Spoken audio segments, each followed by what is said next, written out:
여러분 안녕하십니까? 광주 MBC 뉴스데스크입니다. 한풀 꺾이는 듯했던 폭염의 기세가 다시 강해지면서 광주 전남 폭염특보 지역이 15곳으로 늘었습니다. 광주지방기상청에 따르면 오늘 낮 최고 기온이 광주가 33.3도를 기록했고 나주 34.8도, 목포 33.7도 등 대부분 지역에서 33도를 웃돌았습니다. 광주 전남 지역 15곳에 폭염특보가 발효된 가운데 광주와 나주, 한평은 폭염경보로 강화됐습니다.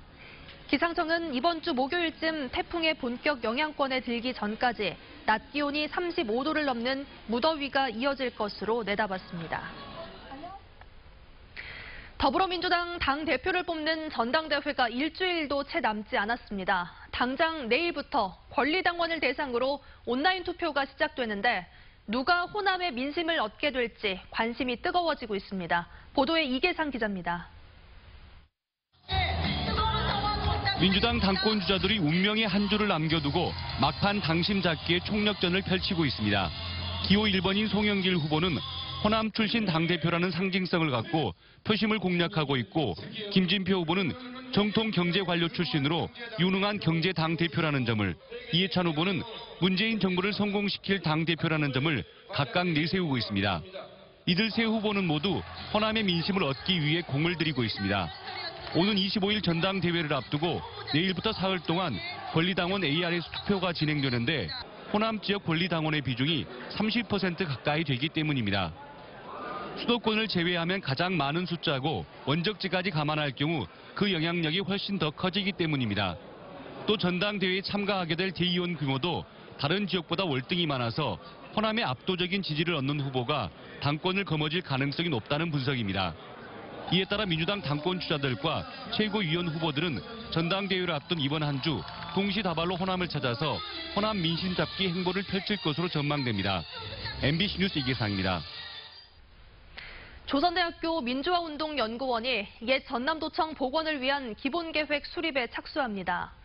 이번 용역은 5.18 최후 항쟁지인 전남도청 본관과 별관, 경찰청 본관 등 6개 보존 건물을 1980년 5월 당시 모습으로 복원하기 위한 기본계획을 수립하는 게 목표입니다.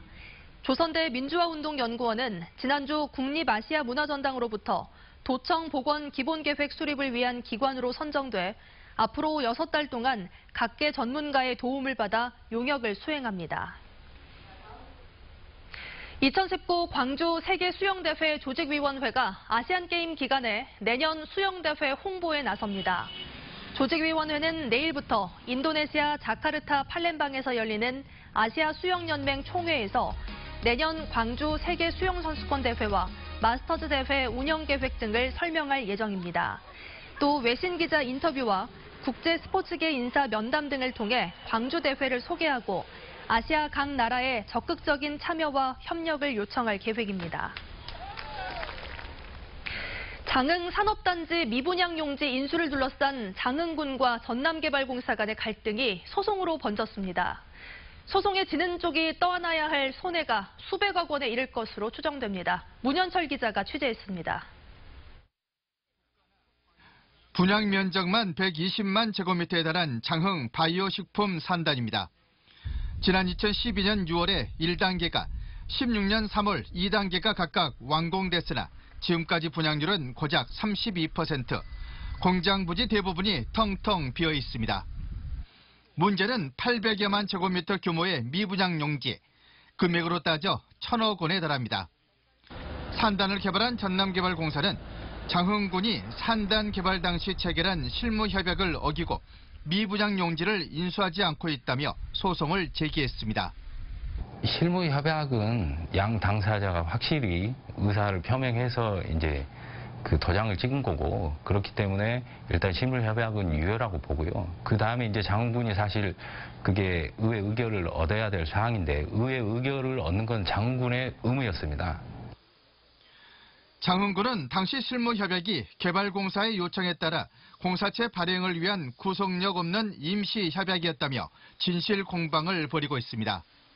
그 실무협약서를 처음에 최초에 날인을 했을 때 그 개발공사 측에서 공사체 발행용으로만 사용을 한다고 그 이용 용도를 밝히고 타 용도로는 사용하지 않겠다고. 소송에서 지는 쪽은 큰 손실이 불가피합니다. 개발공사가 주장하는 인수 시점인 2014년 7월부터 금융손해가 100억 원, 이외에도 연이자 부담도 30억 원에 달합니다. 재정이 열악한 자원구이나 개발공사 모두 도저히 감당할 수 없는 실정. 미 분양용지가 재정 파탄을 초래할 수 있는 시한폭탄으로 여겨지고 있습니다. 그런데 이 같은 사태는 분양 부진에 허덕이는 강진 환경산단, 대양산단 등 다른 일반 산단에서도 빚어지고 있습니다. 이 때문에 장기 미분양 산업용지를 국가나 광역지자체 차원에서 매입해 활용하는 등의 대안 마련이 시급해지고 있습니다. MBC 뉴스 문현철입니다. 오늘 오후 2시쯤 신안군 하이도 후광리 선착장에서 41살 허 모 씨 등 4명이 타고 있던 승합차가 바다로 추락했습니다. 허 씨 등 2명은 차량에서 빠져나왔지만 함께 타고 있던 85살 김 모 씨 부부가 차량에 갇혀 있는 것으로 알려졌습니다. 해경은 항공대를 투입해 침몰한 차량의 위치를 찾는 등 수색을 벌이고 있습니다. 광주 광산경찰서는 입원 도중 다친 90대 환자를 제대로 치료하지 않은 혐의로 광주 광산구 모 요양병원 의사와 간호조무사, 법인을 기소 의견으로 검찰에 송치할 예정입니다. 이들은 지난 5월에 입원한 93살 오 모 씨가 손목을 다치고 골절상을 입었지만 환자의 상태를 제대로 확인하지 않는 등 치료 의무를 소홀히 한 혐의를 받고 있습니다. 국비 보조금을 부당하게 가로챈 어린이집 원장에 대해 벌금형이 선고됐습니다. 광주지법 형사 7단독 판사는 영유아 보육법 위반 혐의로 기소된 어린이집 원장 A씨에 대해 벌금 400만 원을 선고했다고 밝혔습니다. A씨는 지난 2015년 6월부터 2016년 2월까지 특별활동교사와 서무 담당 직원을 담임교사로 거짓으로 등록해 1,500여만 원의 보조금을 부당하게 수령한 혐의로 기소됐습니다. 남북 평화협력 사업을 지원할 민족화해협력협의회 광주 지역 조직이 새롭게 꾸려졌습니다. 민족화해협력 범국민협의회 광주 전남 본부는 광주 지역 6개 지부 출범식을 갖고 한반도의 평화와 한민족의 공존을 위한 남북 협력 사업을 본격적으로 준비하기로 했습니다. 민화협 광주 전남 본부는 광주 지역의 6개 지부 출범을 시작으로 전남 지역 시군 단위의 민화협 조직을 확대해 나갈 계획입니다. 지난 1월 세계유산 등재 신청서를 제출했다가 반려된 한국의 갯벌이 세계유산 등재에 다시 도전합니다. 문화재청은 미비점으로 지적됐던 한국의 갯벌 4개 지역의 상세 지도와 통합관리체계 등이 충실히 보완돼 다시 선정했다고 밝혔습니다.